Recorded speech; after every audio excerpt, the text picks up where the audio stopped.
berdua kelas 12 IPS 1 akan mempraktekkan proses pembuatan apem yang beranggotakan saya Yulita Putri Cahyani, saya Sutarman, dan saya Milda Amelia. Yuk kita ikuti langkah-langkahnya. Nah, masuk ke bahan-bahan, siapkan tepung terigu, tepung beras, vermipan atau ragi instan, pewarna, gula pasir, vanili, dan santan. Nah, kemudian didihkan santan dalam api sedang dan sambil diaduk-aduk. Waduh, proses pembuatan santannya lupa untuk didokumentasikan guys. Bisa-bisa dikurangin ya nilainya sama bu guru nih. Selanjutnya, masukkan gula pasir ke dalam santan yang sudah mendidih tadi sambil diaduk-aduk ya. Nyalain apinya juga sedang aja ya, jangan terlalu besar. Nah, ini cetakan untuk membuat apemnya. Next, siapkan panci dan baskom. Tapi itu bukan baskom ya, apa ya namanya? Nah, setelah itu kita masuk ke dalam proses pembuatan adonan. Nah, masukkan tepung terigunya secukupnya aja sesuai takaran kalian. Bikinnya mau banyak atau mau sedikit. Jangan lupa untuk membuka kemasannya. Waduh, gak mungkin lupa sih. Nah, tuangkan tepung beras ke dalam baskom yang sudah tercampur dengan tepung terigu tadi. Nah, ini nih yang membuat adonan mengembang, yaitu vermipan atau ragi instan. Kami pakai secukupnya saja, nggak sampai 1 bungkus. Aduk kembali larutan santan dan gula dan harus dalam keadaan dingin ya.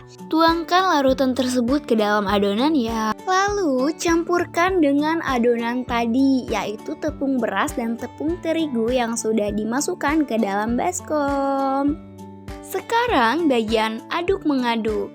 Aduk adonan yang tadi itu loh. Yang tadi yang mana? Oh, adonan. Masukkan pewarna ke dalam adonan. Apem aja tanpa pewarna bagaimana jadinya? Apalagi hidup kita. Waduh. Nah, selanjutnya aduk pewarna hingga rata ya. Kemudian masukkan vanili secukupnya saja ke dalam adonan. Aduk-aduk lagi hingga vanili tercampur merata dengan adonan. Lama pengocokan atau pencampuran bahan dapat mempengaruhi tekstur apem. Semakin lama mengocok akan semakin baik hasil tekstur apem yang dihasilkan. Selanjutnya diamkan adonan selama 1-2 jam sampai adonan mengembang. Proses pengembangan adonan diakibatkan oleh vermipan yang mengandung jamur Saccharomyces cerevisiae. Proses fermentasi pada apem adalah proses fermentasi secara anaerob. Sekarang masukkan adonan ke dalam cetakan. Pembuatan apem kukus termasuk ke dalam bioteknologi konvensional loh.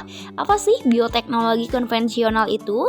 Bioteknologi konvensional adalah bioteknologi sederhana yang memanfaatkan organisme secara langsung untuk menghasilkan produk dan jasa yang bermanfaat bagi manusia. Setelah selesai memasukkan adonan ke dalam cetakan, kita lanjut memasukkannya ke dalam panci untuk dikukus.